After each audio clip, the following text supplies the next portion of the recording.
Hey guys, welcome to the study with Mayank. मैं हूं आपका मयंक और आज ला रहा हूं मैं आपके लिए NCERT हिस्ट्री क्लास 7 के MCQ। तो आज इसी क्रम में आपका यहां पर अध्याय तीसरा है। यहां पर हम दिल्ली के जो सल्तनत के जो सुल्तान हुए हैं उनसे संबंधित प्रश्नों को हम यहां पर देखेंगे। तो चलिए स्टार्ट करते हैं आज का वीडियो। देखते हैं मैं क्या क्या डिस्कस करना है यहाँ पर। देखिए आज का पहला प्रश्न है आपका, 12वीं शताब्दी में दिल्ली के एक महत्वपूर्ण शहर बनने के संदर्भ में निम्नलिखित कथनों पर विचार कीजिए। पूछा गया है यहाँ पर कौन सा कथन आपका जो है सही नहीं है यानी गलत कौन सा है। पहला है 12वीं सदी के मध्य में तोमरों को अजमेर के चौहानों ने परास्त कर दिया और चौहानों के राज्यकाल में ही दिल्ली वाणिज्य का एक महत्वपूर्ण केंद्र बन गया। सेकंड, इस शहर में बहुत सारे समृद्धशाली बौद्ध व्यापारी रहते थे जिन्होंने अनेक मंदिरों का निर्माण करवाया।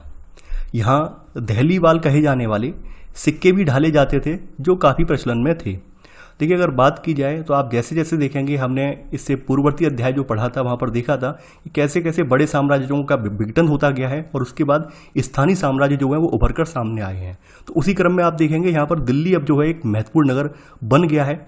आप देखेंगे कि 12वीं सदी के मध्य में यहाँ पर तोमरों का शासन था और तोमरों को यहाँ पर अजमेर के चौहानों ने परास्त कर दिया है और चौहानों के राज्यकाल से ही यहाँ पर दिल्ली एकदम कह सकते हैं दिल्ली अपने चरम पर पहुंचना स्टार्ट हो गया है। दिल्ली एक महत्वपूर्ण वाणिज्य और यहाँ पर एक महत्वपूर्ण केंद्र बनकर ये उभरा है। तो पहला वाला कथन यहाँ बिल्कुल सही है। अगर बात की जाए दिल्ली की, तो दिल्ली का अगर धार्मिक अगर ढांचा देखें तो एक समय ऐसा था दिल्ली में कि दिल्ली एक समृद्धशाली जैन व्यापारियों का नगर था, न कि बौद्ध व्यापारियों का। यानी कि आप देखेंगे यहाँ पर मुस्लिम शासकों के आने से पहले दिल्ली एक जैन व्यापारियों का प्रमुख केंद्र था। यहाँ पर बहुत सारे जैन व्यापारी रहते थे और उनके यहाँ पर बहुत सारे मंदिर भी थे, यानी उन्होंने यहाँ पर अपना बहुत सारे मंदिरों का निर्माण भी करवाया था। तो यहाँ पर सेकंड कथन गलत हो जाएगा क्योंकि यहाँ पर लिखा था कि इस शहर में बहुत सारे समृद्धशाली बौद्ध व्यापारी रहते थे, नहीं जैन व्यापारी रहते थे। यहाँ पर एक खास बात और है, यहाँ पर दहलीवाल कहे जाने वाले सिक्के होते थे एक प्रकार के, वो भी यहाँ ढाले जाते थे जो कि यहाँ पर काफ़ी प्रचलन में थे। तो यहाँ पर तीसरा वाला कथन भी सही है। यहाँ पर पहला तीसरा कथन केवल सही है। पूछा गया है कौन सा कथन असत्य है, केवल सेकंड वाला कथन असत्य है। तो आंसर है आपका बी, केवल सेकंड। क्वेश्चन नंबर सेकंड है अब आपका, दिल्ली सल्तनत के शासकों के संदर्भ में आपको बताना है दिल्ली सल्तनत के जो शासक हैं इनके वंश को बढ़ते हुए कालखंडों में व्यवस्थित करना है। यानी इनका जो वंश रहा है यहाँ पर कौन कौन से वंश कब से कब तक रहे हैं, तो वो आपको यहाँ पर बताने हैं कि कब से लेकर कब तक ये वंश यहाँ पर रहे हैं। तुगलक वंश, तुर्की शासक, खिलजी वंश, सैयद वंश। इन तुगलक वंश, तुर्की शासक, खिलजी वंश और ये जो रहे हैं इनके बारे में बताना है। तो 1 बाई 1 करके मैं स्टार्ट करता हूँ। तुगलक वंश की अगर बात करें तो तुगलक वंश जो सत्ता में रहा है वो 1320 से लेकर, ये 1320 से लेकर यहाँ पर 1414 तक ये रहे हैं।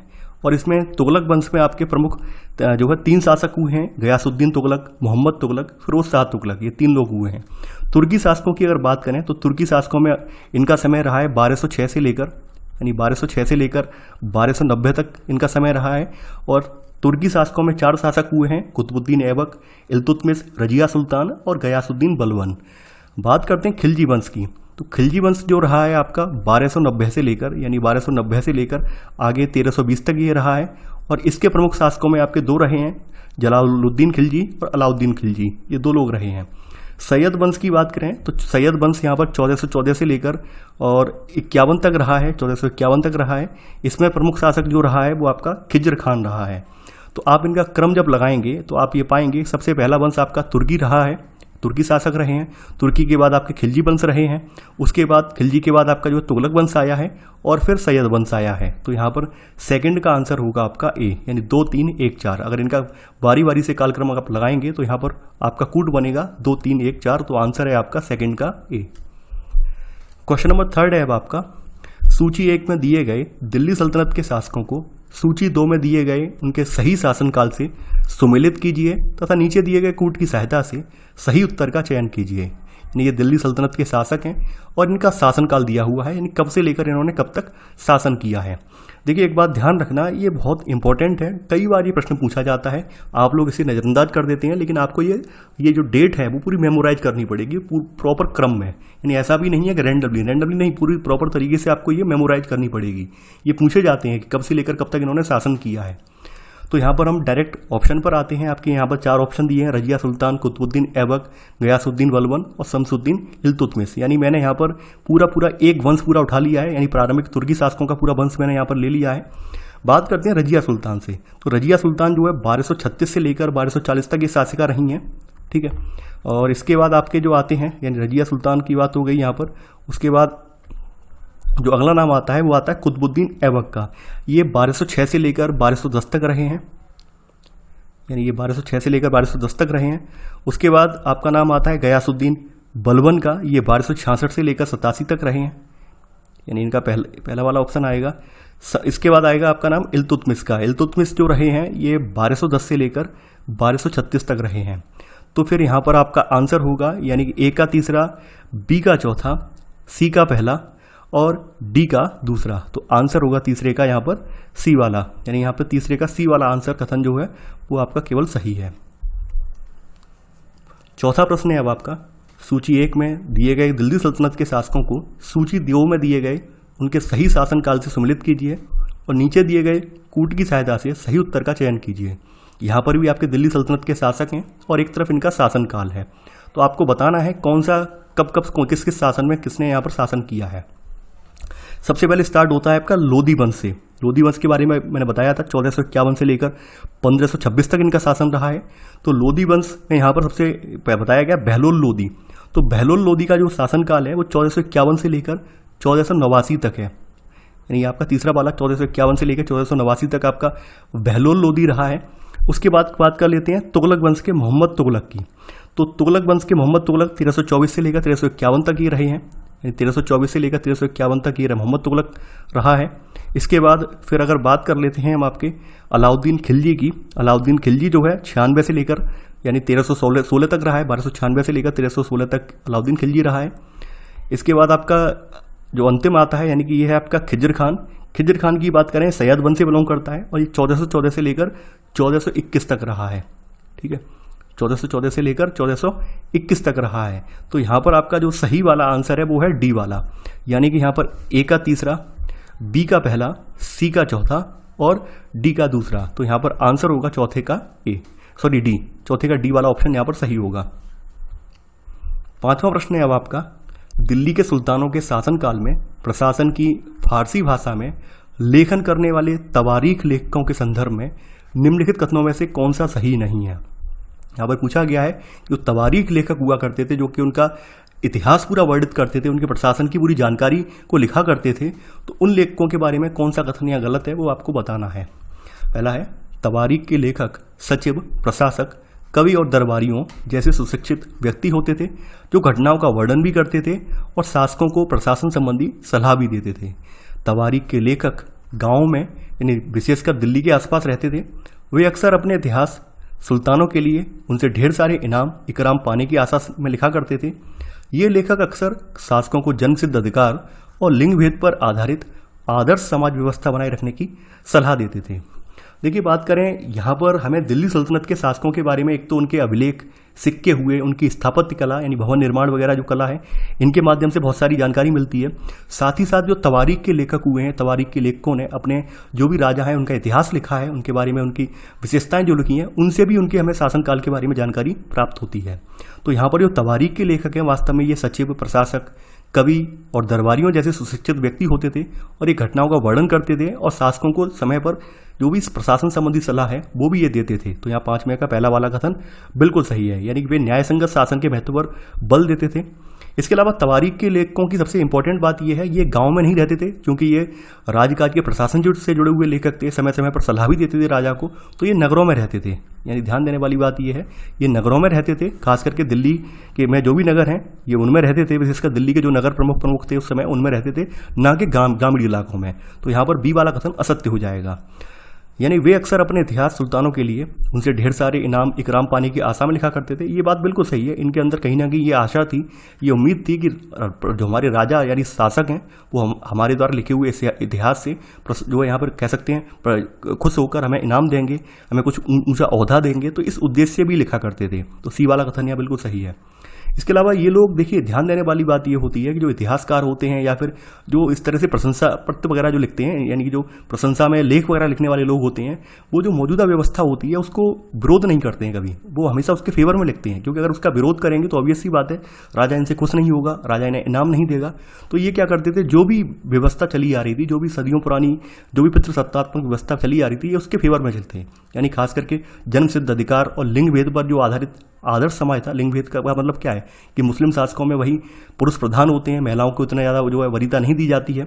खास करके रजिया सुल्तान तो एक अपवाद स्वरूप है, और रजिया सुल्तान को भी काफ़ी झेलना पड़ा था, क्योंकि रजिया सुल्तान 1236 में गद्दी पर बैठी इल्तुतमिश के बाद, लेकिन उन्हें इतना ज़्यादा झेलना पड़ा कि उन्हें बाद में गद्दी से 1240 में उतार दिया गया।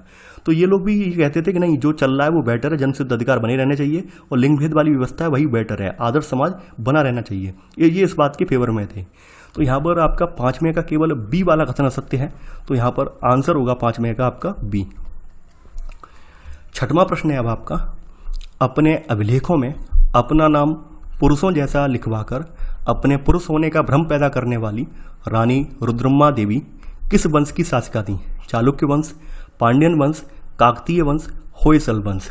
देखिए, यहाँ पर इतिहास में हमें केवल रजिया सुल्तान का ही जिक्र नहीं मिलता है, यानी इल्तुतमिश की जो बेटी रजिया सुल्तान 1236 से लेकर 40 तक जिन्होंने शासन किया है, केवल इनका ही जिक्र नहीं मिलता है, कुछ ऐसी हमें लेडीज का जिक्र और मिलता है जो कि शासक के रूप में जिन्होंने शासन किया है। तो यहाँ पर आपकी एक काकतीय वंश, जो काकतीय वंश है, इसकी यहाँ पर जो रानी है, यानी कि ये जो काकतीय वंश था, ये आंध्र प्रदेश, आपका जो आंध्रा है, तो आंध्र प्रदेश का वारंगल वाला जो इलाका था, ठीक है, तो वहाँ पर ये वंश था। यानी आंध्र प्रदेश के, आधुनिक आंध्र प्रदेश के वारंगल क्षेत्र में किसी समय यहाँ पर आप काकतीय वंश का राज्य था, और उस वंश की रानी हुआ करती थी रानी रुद्रम्मा, जिनका शासनकाल मैं बता रहा हूँ 1262 से लेकर 89 तक इन्होंने शासन किया है। 1262 से लेकर 89 तक इन्होंने शासन किया है। तो इन्होंने यहाँ पर शासन किया था, लेकिन इनका व्यवहार जो था रजिया सुल्तान के बिल्कुल विपरीत था, क्योंकि रजिया सुल्तान बिल्कुल स्त्री के रूप में ही जो गद्दी पर बैठी थी।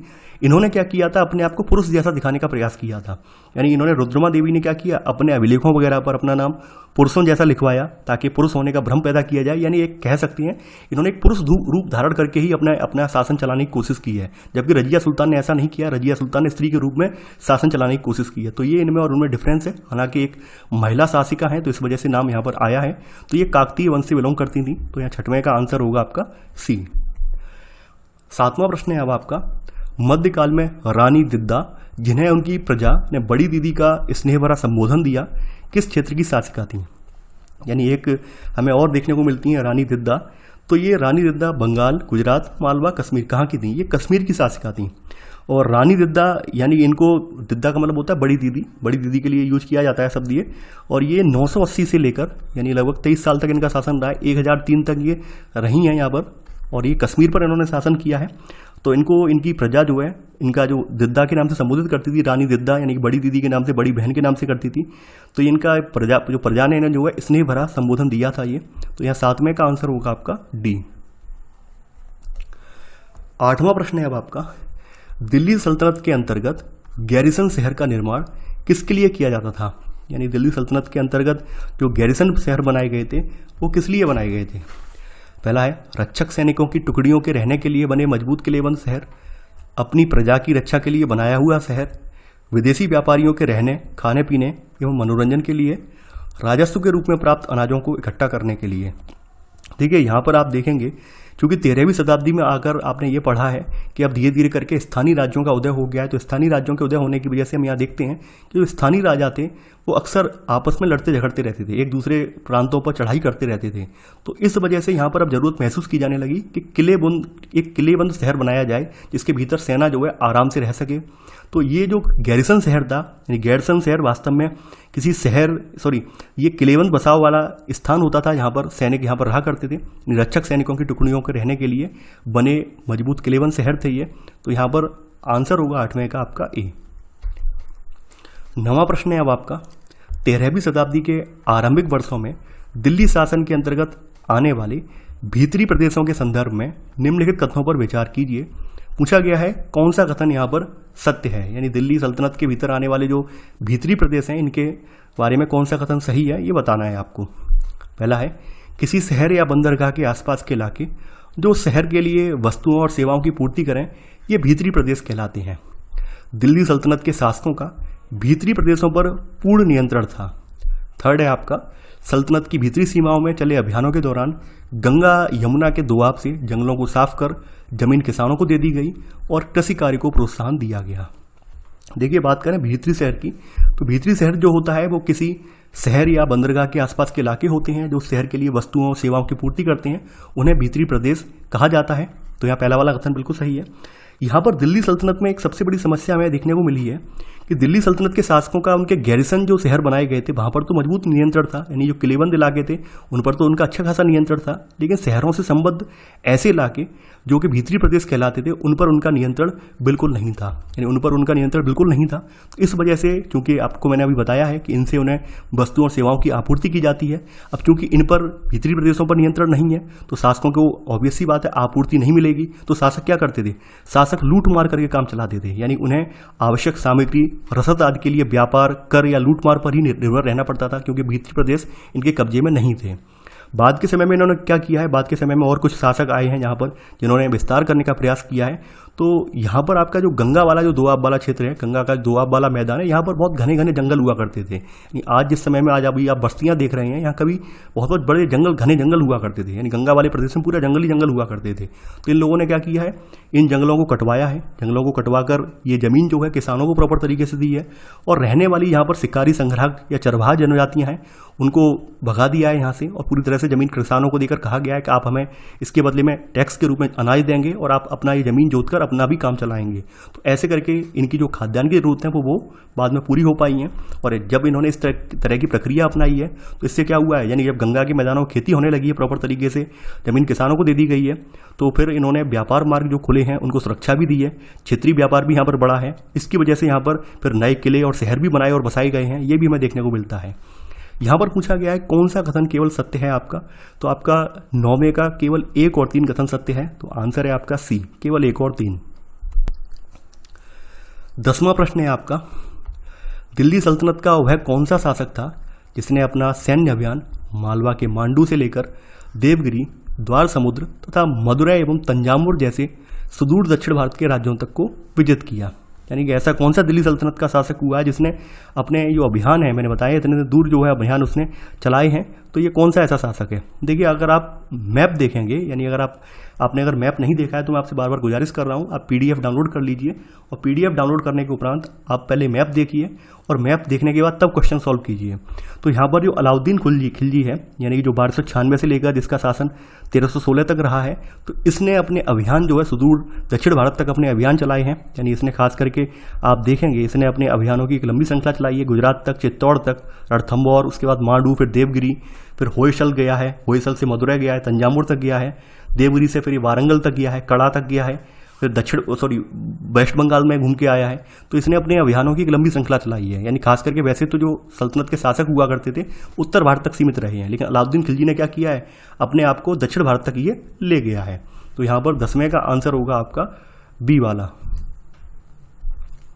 11वां कथन है आपका, कुतुब मीनार के निर्माण, कुतुब मीनार का निर्माण निम्नलिखित में से किस सुल्तान, यानी कुतुब मीनार के निर्माण में आएगा यहाँ पर, निर्माण में निम्नलिखित में से किस सुल्तान ने कोई योगदान नहीं दिया। कुतुबुद्दीन ऐबक, इल्तुतमिश, फिरोज शाह तुगलक, जलालुद्दीन खिलजी। देखिए, आप बताएं यहाँ पर, तो ये कुतुब मीनार का निर्माण है, यहाँ पर ये जिक्र मिलता है कि इसके निर्माण में 3 शासकों का प्रमुख योगदान रहा है। 3 शासकों के काल में ये बनाई गई है। उसमें आपका कुतुबुद्दीन ऐबक है, इन्होंने स्टार्टिंग करवाई, उसके बाद इल्तुतमिश और फिर फिरोज शाह तुगलक। यहाँ पर जलालुद्दीन खिलजी ने इसमें कोई योगदान नहीं दिया है, यानी इन 3 शासकों के शासनकाल में मीनार बनकर पूरी हो गई है। तो यहाँ पर जलालुद्दीन खिलजी ने इसमें कोई भी योगदान नहीं दिया है।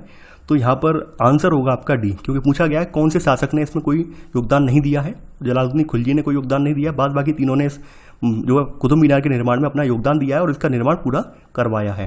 तो यहाँ 11वें का आंसर होगा आपका डी। 12वां कथन है, 12वां क्वेश्चन है अब आपका, 12वीं सदी के आखिरी दशक में बनी कुब्बत अल इस्लाम मस्जिद दिल्ली सल्तनत के कौन से नगर में स्थित है।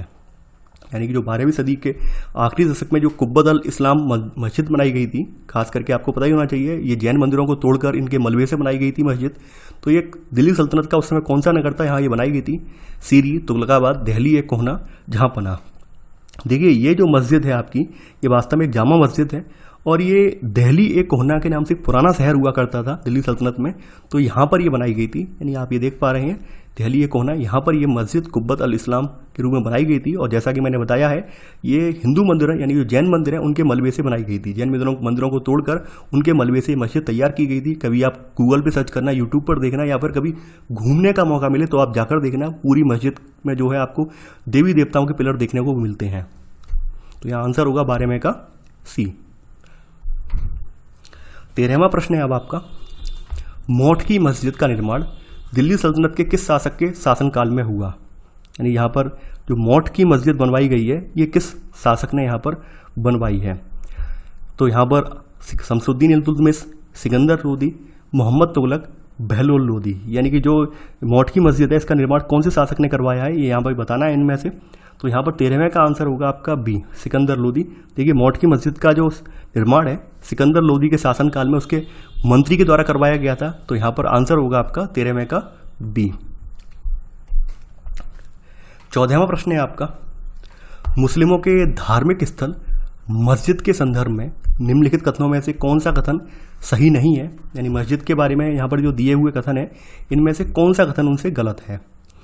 पहला है, यह अरबी का शब्द है जिसका शाब्दिक अर्थ ऐसा स्थान जहाँ मुसलमान अल्लाह की आराधना में सजदा करते हैं।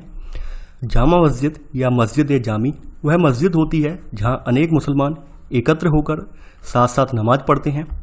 नमाज की रस्म के लिए सारे नमाजियों में से सबसे अधिक सम्माननीय और विद्वान पुरुष को इमाम के रूप में चुना जाता है। नमाज के दौरान मुसलमान मक्का की तरफ मुंह करके खड़े होते हैं और भारत में मक्का उत्तर की ओर पड़ता है। मक्का की ओर की दिशा को किबला कहा जाता है।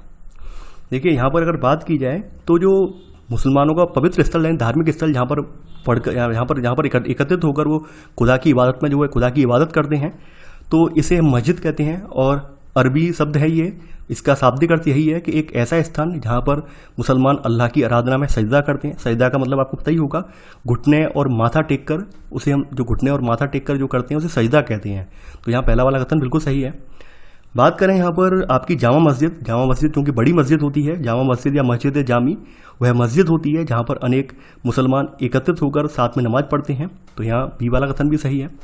जामा मस्जिद के में जो आपकी नमाज की रस्म करवाई जाती है और यहाँ पर जो सारे नमाजी होते हैं उनमें से सबसे विद्वान पुरुष होता है, सबसे सम्मानीय पुरुष होता है, उसको इमाम के रूप में, यानी खास करके इमाम का मतलब होता है एक नेता के रूप में, ठीक है, उसको नेता के रूप में चुन लिया जाता है। और ये क्या करता है, देखिए इसके बारे में भी जान लीजिए। ये इनकी जो शुक्रवार की जो नमाज होती है, यानी कि हर फ्राइडे को जो नमाज होती है, उस नमाज के बाद ये क्या करते हैं, एक धर्मोपदेश भी देते हैं। और धर्मोपदेश को यहाँ पर खुतबा कहा जाता है। कई बार पूछा गया है खुतबा क्या है। खुतबा का मतलब होता है धर्मोपदेश, जो कि इमाम के द्वारा, जामा मस्जिद के इमाम के द्वारा ये शुक्रवार की नमाज के दौरान ये दिया जाता है। इसको खुतबा कहते हैं, खुतबा या फिर धर्मोपदेश, इन धर्म से संबंधित बातें। तो यहाँ पर सी वाला कथन भी यहाँ पर सही है। नमाज के दौरान मुसलमान मक्का की तरफ मुंह करके खड़े होते हैं, यानी कि मक्का इनका पवित्र जो स्थल है तो उसकी तरफ इनका मुंह रहता है। अगर भारत के हिसाब से देखें तो भारत में मक्का ये कह रहे हैं उत्तर की ओर पड़ता है, नहीं, भारत में जो मक्का जो पड़ता है ये मक्का की दिशा पश्चिम की ओर है, क्योंकि सऊदी अरब को आप देखेंगे तो पश्चिम की ओर पड़ता है भारत में ये।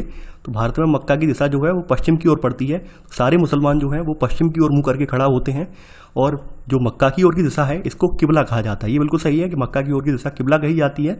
भारत के हिसाब से उत्तर में नहीं पड़ती है बल्कि ये पश्चिम में पड़ती है। डी वाला कथन यहाँ असत्य हो जाएगा। यहाँ 14वें का आंसर होगा आपका डी। 15वां प्रश्न है अब आपका, दिल्ली सल्तनत के अंतर्गत बंदगाह शब्द किसके लिए प्रयोग किया जाता था? गुलाम, मजदूर, किसान, काश्तकार। देखिए यहाँ पर बात करें दिल्ली सल्तनत के अंतर्गत जो बंदगाह शब्द है, तो बंदगाह शब्द का इस्तेमाल जो है खास करके गुलामों के लिए किया जाता था। तो यहाँ पर 15वें का आंसर होगा यहाँ पर ए। 16वां प्रश्न है अब आपका, दिल्ली सल्तनत के शासकों द्वारा उच्च पदों पर नियुक्त किए जाने वाले बंदगों यानी गुलामों के संदर्भ में निम्नलिखित कथनों पर विचार कीजिए। पूछा गया है कौन सा कथन यहाँ गलत है, यानी यहाँ पर गलत कौन सा है इसमें से? दिल्ली के आरंभिक सुल्तान विशेषकर इल्तुतमिश सामंतों और जमींदारों के स्थान पर अपने विशेष गुलामों को सूबेदार नियुक्त करना अधिक पसंद करते थे। बंदगाह पूरी तरह से अपने मालिक पर निर्भर होते थे, इसलिए सुल्तान भी विश्वास करके उन पर निर्भर हो सकते थे। गुलाम और आश्रित अपने मालिकों और संरक्षकों के प्रति वफादार रहते थे, साथ ही उनके उत्तराधिकारियों के प्रति भी वफादार रहते थे। देखिए अगर बात की जाए तो चूंकि ये गुलाम वंश था पूरा, तो गुलाम वंश के जो शासक रहे हैं आपके इल्तुतमिश वगैरह, तो खास करके ये स्थानीय सामंत या जमींदारों को इतना तवज्जो नहीं दिया करते थे, ये गुलामों पे ज़्यादा भरोसा करते थे। तो गुलामों को ऊंचे पद भी इन्होंने दिए थे अपने प्रशासन में इन्होंने गुलामों को ऊंचे पदों पर बैठाया था। और तो यहाँ पर पहला वाला कथन सही है। गुलामों को आपको पता ही होगा, गुलामों को फारसी में बंदका कहा जाता है और इन्हें सैनिक सेवा के लिए खरीदा जाता था। खास करके इनमें से कुछ लोगों को यहाँ पर राज्य में महत्वपूर्ण राजनीतिक पदों पर भी बैठाया जाता था। तो पहला वाला कथन सही है। बंदकों के बारे में सबसे इंपॉर्टेंट बात यह है कि इनको अच्छी तरह से प्रशिक्षित किया जाता था, क्योंकि ये पूरी तरह से अपने मालिक पर निर्भर होते थे, इसलिए सुल्तान इन पर बहुत ज़्यादा विश्वास भी कर लेते थे। तो यहाँ सेकंड वाला कथन सही है। थर्ड कथन बताया गया है कि गुलाम जो है वो अपने जो उस मालिक ने खरीदा है उसके प्रति वफादार रहता है, साथ ही साथ अपने मालिक के बाद जो उसके उत्तराधिकारी होंगे, मान लीजिए किसी इल्तुतमिश ने खरीदा, अब इल्तुतमिश के बाद रजिया सुल्तान उसकी बेटी हुई, उसके प्रति भी वफादार रहेगा। यहाँ पर ऐसा बोला गया है नहीं। गुलाम जो होते थे, मान लीजिए जिस मालिक ने खरीदे हैं, मान लीजिए इल्तुतमिश ने खरीदा है किसी गुलाम को, तो इल्तुतमिश तक वो तो वफादार रहा, लेकिन इल्तुतमिश के बाद जैसे ही दूसरे शासक आए, रजिया सुल्तान आई या बलबन आया, फिर ये वफादार नहीं रहते थे। फिर इन्हें भी लगता था कि नहीं, अब तो अपने आप पाला बदल लेना चाहिए, क्योंकि हमारे जो मालिक हैं वो तो मर चुके हैं। तो ये क्या है, उनके उत्तराधिकारियों के प्रति वफादार नहीं रहते थे। यानी यहाँ पर लिखा हुआ है वफादार रहते थे, ये उनके प्रति वफादार नहीं रहते थे। तो यहाँ तीसरा वाला कथन असत्य हो जाएगा। तो यहाँ पर 16वें का पूछा गया है, यहाँ पे पूछा गया असत्य कौन सा है, तो यहाँ पर सी वाला कथन असत्य है, केवल तीसरा वाला कथन गलत है। 17वां प्रश्न है अब आपका। कथन 1, सुल्तानों द्वारा निचले तबके के लोगों को ऊंचे राजनीतिक पदों जैसे सेनापति और सूबेदार पर बैठाने से उच्च वर्ग के कई लोगों को गहरा धक्का भी लगता था। कारण फारसी तवारीख के लेखकों ने निचले खानदान के लोगों को ऊंचे पदों पर बैठाने के लिए दिल्ली के सुल्तानों की आलोचना भी की है। देखिए हमने यहाँ पर देखने को मिलता है, क्योंकि दिल्ली सल्तनत के तमाम शासकों ने क्या किया है, बहुत से निचली जाति के जो लोग हैं या निचले तबके के जो लोग हैं जो कि राजसी घरानों से बिलोंग नहीं करते थे, उनको अपने प्रशासन में कई ऊंचे ऊंचे राजनीतिक पदों पर जाके बैठा दिया था। अब चूंकि निचले तबकों के लोगों को ऊंचे पदों पर बैठाएंगे तो ऑब्वियस सी बात है, जो राजसी परिवार के लोग हैं या कुलीन वर्ग के लोग हैं उनमें असंतोष तो व्याप्त होगा ही होगा। तो यहाँ कथन बिल्कुल सही है। तो कारण के स्वरूप में जो फारसी के तवारीख लेखक हैं यानी इतिहास के लेखक हैं, तो उन्होंने पूरा जिक्र किया है कि किस तरह से यहाँ पर असंतोष का माहौल पैदा हुआ है। तो यानी कि जब जो निचले तबके के लोग हैं, इन लोगों को सेनापति या सूबेदार जैसे पद दिए जाते थे, इससे राजनीतिक अस्थिरता भी पैदा हो जाती थी। कई बार जहाँ पर देखेंगे कई बार टकराहट भी शुरू हो जाती थी, यानी नए सरदार और पुराने सरदारों के बीच विद्रोह, मारकाट ये भी देखने को मिलता था। तो खास करके जो तवारीख के लेखक हैं, इन्होंने अपने सुल्तानों की इस बात को लेकर आलोचना की है। यानी यहाँ पर कथन और कारण दोनों सही हैं। तो यहाँ 17वें का आंसर होगा आपका ए। 18वां प्रश्न है अब आपका। दिल्ली सल्तनत के प्रशासन के संदर्भ में निम्नलिखित कथनों पर विचार कीजिए। पूछा गया है कौन सा कथन यहाँ पर सत्य है। पहला है, सल्तनत के भिन्न भिन्न आकार वाले इलाके इक्ता कहलाते थे। इन इक्तों को संभालने वाले अधिकारी इक्तेदारी या मुफ्ती कहलाते थे। मुफ्ती का फर्ज था सैनिक अभियानों का नेतृत्व करना और अपने इक्तों में कानून और व्यवस्था बनाए रखना। अपनी सैनिक सेवाओं के बदले वेतन के रूप में मुफ्ती अपने इलाकों से राजस्व की वसूली किया करते थे। देखिए अगर बात की जाए यहाँ पर दिल्ली सल्तनत के प्रशासन के संदर्भ में, तो यहाँ पर सल्तनत के जो भी इलाके हुआ करते थे, यानी कि इन इलाकों को इक्ता कहा जाता था। जो भी इनके इलाके हुआ करते थे, छोटे छोटे इलाके हुआ करते थे भिन्न भिन्न आकार वाले, तो यहाँ इन्हें इक्ता कहा जाता था। और इन इक्तों को संभालने के लिए खास करके आप देखेंगे तो यहाँ पर जो भी शासक रहे, खिलजी या तुगलक शासक रहे, इन्होंने सेना नायकों के भिन्न भिन्न आकार के जो इलाके हैं वहाँ पर इन्होंने सूबेदार के रूप में नियुक्त किया गया है इन्हें। तो यहाँ पर इनको इक्तादार या मुफ्ती कहा है इन्हें अधिकारियों को। तो यहाँ पर सेकंड वाला कथन भी यहाँ पर बिल्कुल सही है। मुफ्ती का फर्ज क्या था? मुफ्ती का फर्ज ये था कि सैनिक अभियानों का नेतृत्व करना और अपने इक्तों में कानून और व्यवस्था बनाए रखना। इसके अलावा वहाँ से जो भी इन्हें मिल रहा है, यानी वहाँ से अपनी सैनिक सेवाओं के लिए ये क्या करते थे, वहाँ से वेतन के रूप में मुफ्ती इलाकों से अपनी राजस्व की वसूली भी किया करते थे, जिससे वो क्या करते थे, अपनी सेना को जो है मजबूत बनाते थे। तो यहाँ पर चौथा वाला कथन भी यहाँ बिल्कुल सही है। यहाँ पे चारों ही कथन सही हैं, तो आंसर है आपका डी, यानी उपरोक्त सभी। 19वां प्रश्न है आपका। मुक्ति लोगों को इक्ता थोड़े थोड़े समय के लिए ही दिया जाता था ताकि मुक्तियों पर प्रभावी तरीके से नियंत्रण रखा जा सके एवं उनका पद वंश एवं परंपरा से न चले। ठीक है, यहाँ पर हमें देखने को ये भी मिलता है, यहाँ पर जो भी दिल्ली सल्तनत के शासक रहे हैं उन्होंने मुक्ति लोगों पर काबू रखने का सबसे प्रभावी तरीका उनका ये था कि उनका पद वंश परंपरा से ना चले। तो इसलिए क्या करते थे, वो थोड़े थोड़े समय के बाद इक्ता उनके चेंज करते रहते थे। इससे क्या होता था, ये पद जो था उनका जो है वंशगत नहीं बना, और स्थानांतरण होते रहने से क्या होता था, ये लोग हेर फेर नहीं कर पाते थे, यानी जो भी राजस्व की वसूली थी उसमें धांधली नहीं कर पाते थे, अपनी मनमर्जी नहीं चला पाते थे। तो यहाँ पर ए और आर दोनों सही हैं, और आर ए का यहाँ पर सही स्पष्टीकरण है। तो 19 में का आंसर है ए। 20वां प्रश्न है अब आपका, अलाउद्दीन खिलजी के शासन में प्रशासनिक व्यवस्था के संदर्भ में निम्नलिखित कथनों पर विचार कीजिए। पूछा गया है कौन सा कथन यहाँ असत्य है। पहला है यहाँ पर, अलाउद्दीन खिलजी के शासनकाल में भू राजस्व के निर्धारण और वसूली के कार्य को राज्य अपने नियंत्रण में ले आया। यानी यहाँ पर खिलजी के टाइम में यह देखा गया है कि जो भी वसूली का कार्य है या भू राजस्व का कार्य है ये इन्होंने अपने अंडर में ले लिया है। सेकंड है, स्थानीय सामंतों से कर लगाने का अधिकार छीन लिया गया और उन्हें कर चुकाने से मुक्त रखा गया। देखिए, अलाउद्दीन खिलजी के शासनकाल में हम थोड़ा सा यहाँ पर रिफॉर्म देखते हैं प्रशासन में, खास करके जो भी भू राजस्व पद्धति है उसमें हमने थोड़ा रिफॉर्म देखा है। तो इन्होंने क्या किया है, इन्होंने अब कोई यहाँ पर मुक्ति वगैरह नहीं रखा है भू राजस्व को एकत्रित करवाने के लिए, बल्कि डायरेक्ट खुद से यहाँ पर राजस्व इकट्ठा करवाया है। तो यहाँ पर पहला वाला कथन बिल्कुल सही है।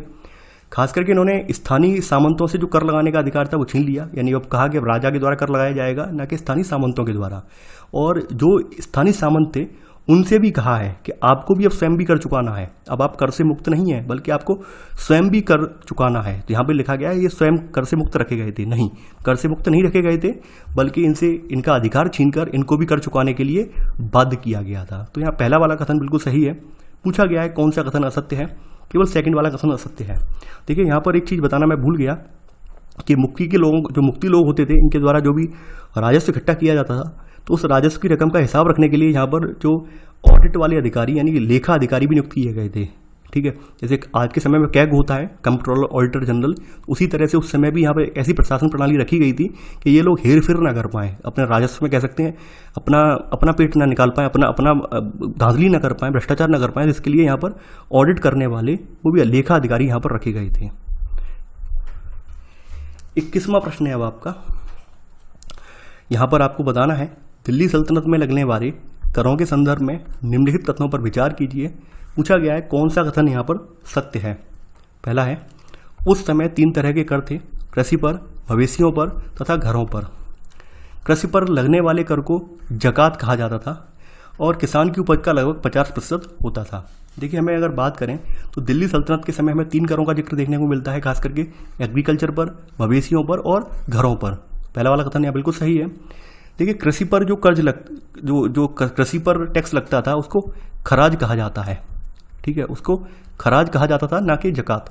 जकात एक धार्मिक कर था जो कि इस्लाम के जो भी फॉलोअर्स थे, इस्लाम को जो मानने वाले थे, उनसे लिया जाता था, ना कि एग्रीकल्चर वालों से, खेती वालों से नहीं।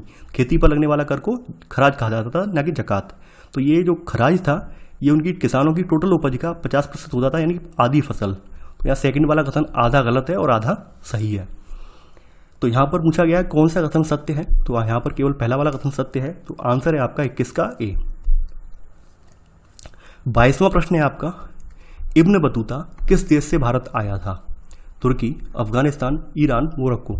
देखिए, यहाँ पर आप देखेंगे ये अफ्रीका का एक देश है मोरक्को। तो यहाँ से 14वीं सदी में युवा यात्री यहाँ का इब्न बतूता आया है और इसने यहाँ के सरदारों के बारे में, यहाँ के प्रशासन के बारे में वर्णन किया है। तो यहाँ पे 22वें का आंसर होगा आपका डी। 23वां प्रश्न है अब आपका, अलाउद्दीन खिलजी ने अपने सैनिकों के लिए सीरी नामक एक नया गैरिसन शहर बनवाया था, वह किस जगह पर स्थित था?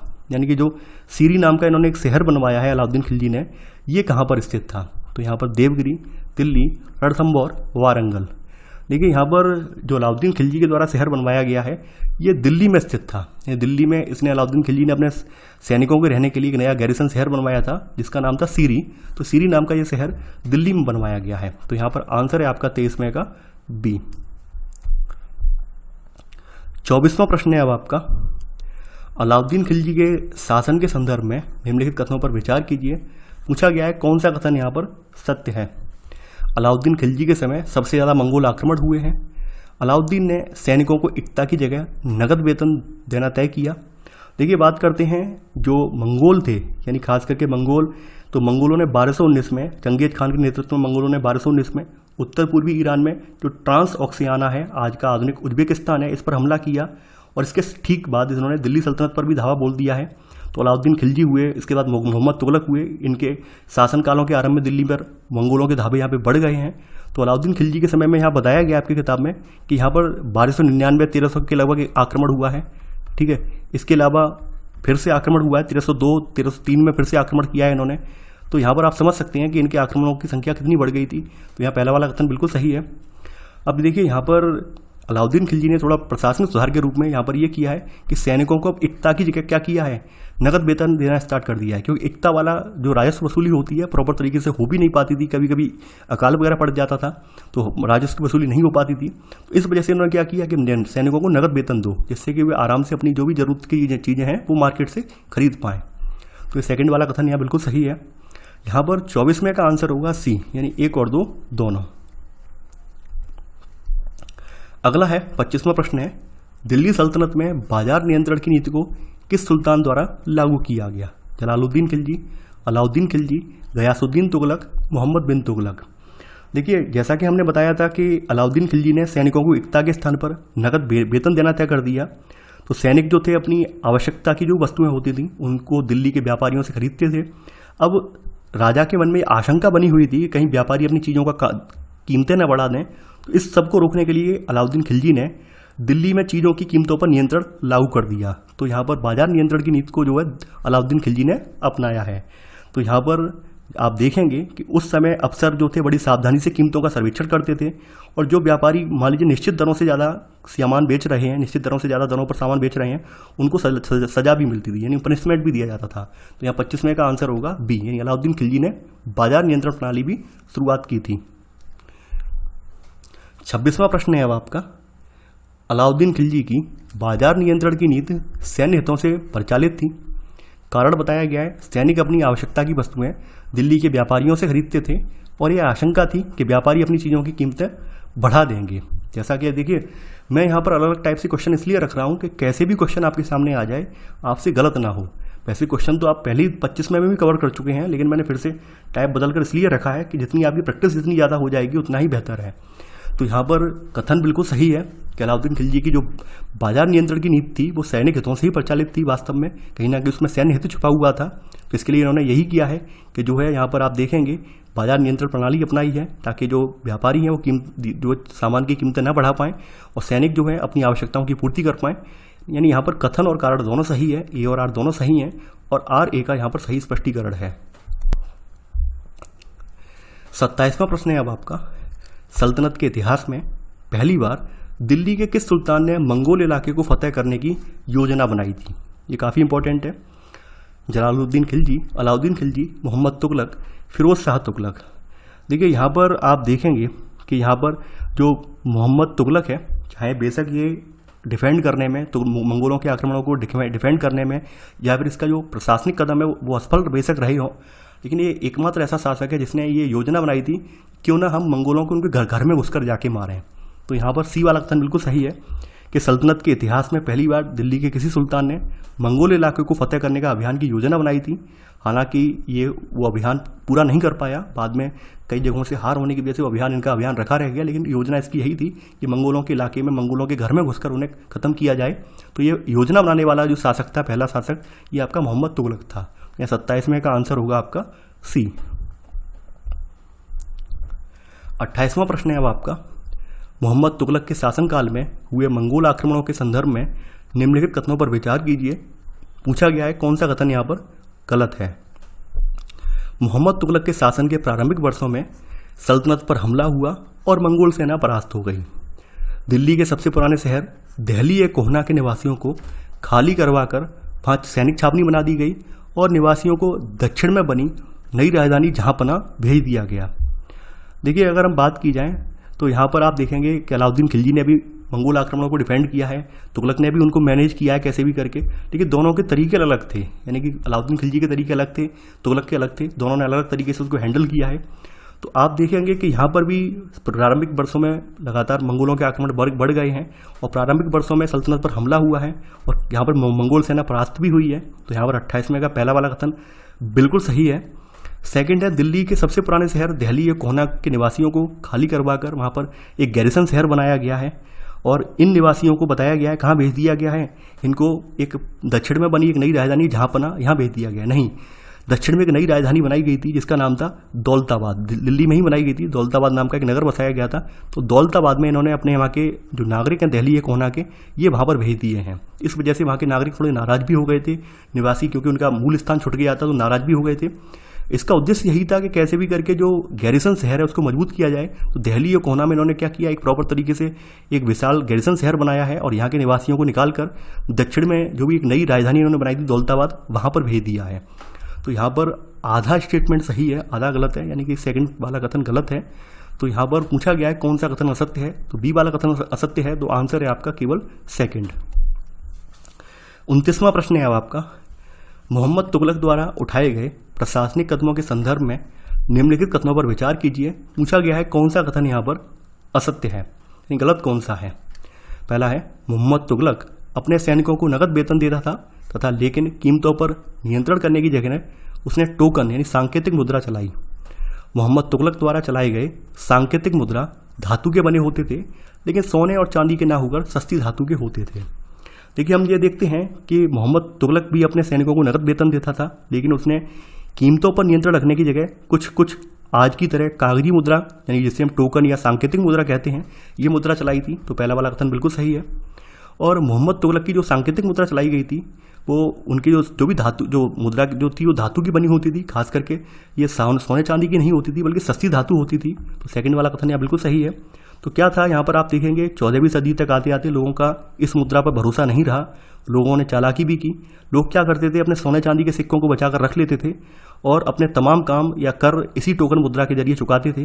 ठीक है, और खास करके देखेंगे उस समय भी लोग इतने ज़्यादा स्मार्ट थे कि लोग ये टोकन मुद्रा को भी, इनके भी नकली सिक्के ढाल लेते थे। तो यहाँ पर पूछा गया है कौन सा कथन असत्य है। यहाँ पर ना तो पहला कथन असत्य है और ना ही दूसरा कथन असत्य है। तो आंसर होगा 29वें का डी। 30वां प्रश्न है अब आपका, शेरशाह ने निम्न में से यानी किस या किन युद्धों में हुमायूं को पराजित किया। शेरशाह सूरी ने, यहाँ पर आप देखेंगे कि कौन कौन से ऐसे युद्ध हैं जिसमें जो है पराजित किया है। चौसा का युद्ध, बिलग्राम या कन्नौज का युद्ध, या फिर देहरिया का युद्ध, यानी कौन से ऐसे युद्ध हैं जिसमें पराजित किया है। देखिए, शेर खान ने 1539 में, जो चौसा का युद्ध है ये 1539 में हुआ है और 1539 में इसने चौसा के युद्ध में हुमायूं को बुरी तरह पराजित किया है। और शेर खान ने इस युद्ध के बाद अपने आप को सुल्तान घोषित किया है और शेर शाह की उपाधि भी धारण कर ली है। ठीक है, इसके अलावा इसके युद्ध के तुरंत बाद, यानी कि ये शीघ्र ही पश्चिम बंगाल पर इसने पश्चिम बंगाल में बोल रहा हूँ, बंगाल पर अधिकार कर लिया है।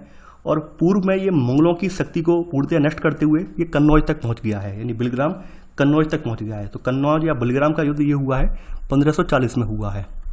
हालांकि शेरशाह सूरी जो था एक समय मुगलों के, यानी जो मुगल शासक हैं उनके साथ में मिलकर लड़ता भी था उनके लिए, लेकिन बाद में इनका अपोजिट हो गया है। देहरिया का युद्ध इनसे संबंधित नहीं है। देहरिया का युद्ध जो है इनसे संबंधित नहीं है ये।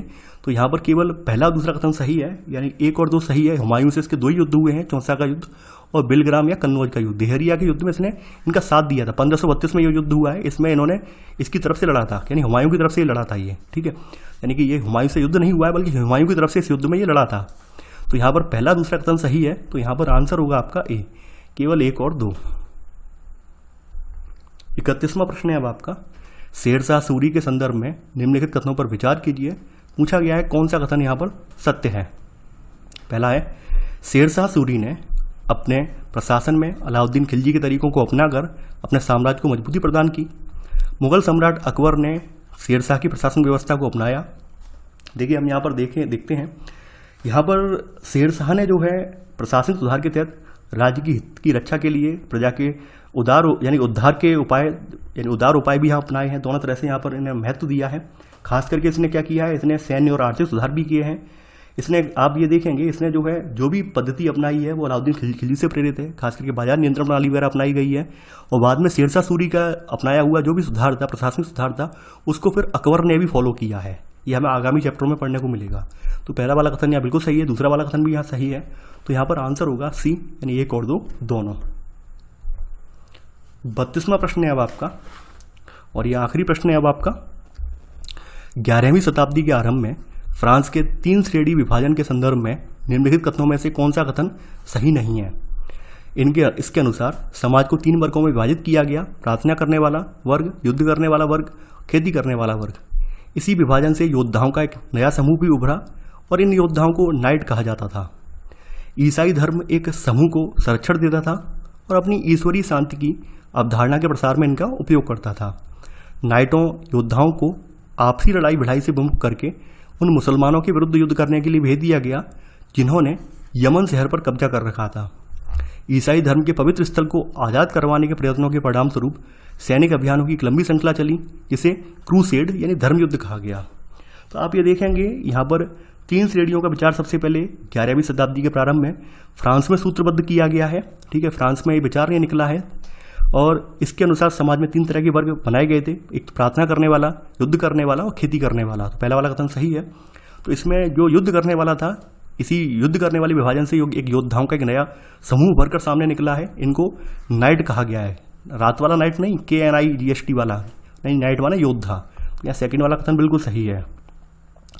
आप देखेंगे यहाँ पर यानी इस विभाजन से ईसाई धर्म को समाज में अपने प्रबल प्रभाव को और भी ज़्यादा स्ट्रॉन्ग करने में मदद मिली है।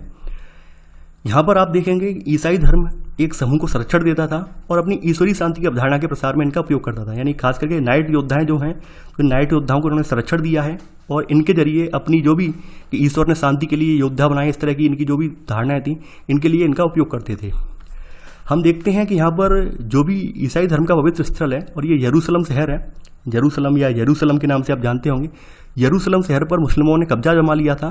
तो ये फौज इसलिए तैयार की गई थी ताकि यरूशलेम शहर को मुस्लिमों से जो है कह सकते मुक्त करवा के ये इसे पुनः ईसाइयों के कब्जे में ले लिया जाए।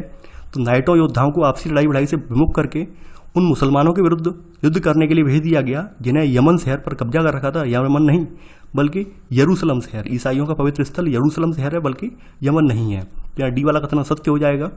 तो ये जो इनका पवित्र शहर है, इसको आज़ाद करवाने के लिए जो भी अभियानों की सैनिक अभियानों की श्रृंखला चली है, इसको क्रूसेड कहा गया है। इनकी भाषा में क्रूसेड कहा गया है, यानी कि धर्म युद्ध। तो यहाँ ई वाला कथन बिल्कुल सही है। गलत कथन जो है वो है डी वाला। ठीक है, तो यहाँ पर आप देखेंगे कि जो ईसाई यानी ईश्वर और धर्म की सेवा में किए गए जो अभियान है, इनसे इनकी नाइटों की हैसियत बदल गई है। और पहले जो थे नाइटों की गिनती जो थी कुलीन वर्गों में नहीं होती थी, लेकिन इन अभियानों के उपरांत इनकी गिनती जो है कुलीन वर्गों में होने लगी है। तो यहाँ पर आपका गलत कथन पूछा गया है, तो 32वें का डी वाला कथन गलत है। तो ये था हमारा आज का वीडियो। आई होप आपको ये वीडियो पसंद आया होगा। आप लोग इस वीडियो को लाइक शेयर करना बिल्कुल ना भूलें। और मैं बार बार आपसे लगातार यही कहता हूँ, आपके मन में कोई क्वेरी या डाउट या कोई क्वेश्चन है, हमें कमेंट बॉक्स में आकर बताइए। तो चलिए आज के लिए बस इतना ही। Thanks for watching. जय हिंद।